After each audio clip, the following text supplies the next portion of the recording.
shayton bir ayol bilan tortishibdi. Nimaga odamlar sizlarning makr hiylalaringizni gapiradi? Aslida men hiyla va makrda kuchliman. Ayol bu gaplarni ana u yerda ishlab turgan tikuvchi kishini ko'ryapsanmi? Shuni hozir vasvasa qilib xotinini taloq qildira olasanmi? Shayton albatta deb borib tikuvchiga har xil vasvasalar qila boshlabdi. Tikuvchi xotinini juda yaxshi ko'rganligi sababli u haqda fikrlab ham ko'rmabdi. Shayton shunda noumid bo'lib qaytibdi. Keyin ayol, endi sen qarab tur.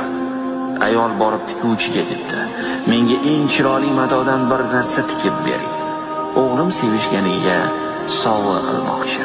Shunda tikuvchi chiroyli qilib tikib beribdi. Keyin ayol o'sha kishini xotinining uyiga borib, uyingizda namoz o'qib olsam bo'ladimi deb kirib xotiniga bildirmay uyga tashlab chiqibdi. Tikuvchi uyga kelib ro'molchani ko'rib, xotinini taloq qilibdi. Shunda shayton ayolga qoyil debdi. Ayol shoshmay tur, endi bir gap bilan uning xotinini qaytaraman debdi.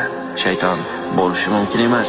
Agar aybingni bo'yningga olsang, o'zing baloga qolasan. Ayol qarab tur.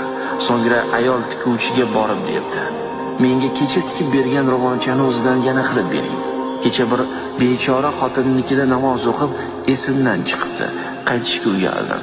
Shunda tikuvchi xotinning aybsiz ekanini tushunib, yana qaytib olibdi. Shunda shayton aytibdi, men shogirdingizman xonim. Izoh: bu zarbul masal bo'lsa-da, haqiqati to'g'ridir. Qanchadan qancha taqvodorlar, olimlar borki, shaytonning hiyla nayranglaridan chiqib ketishi qiyin emas.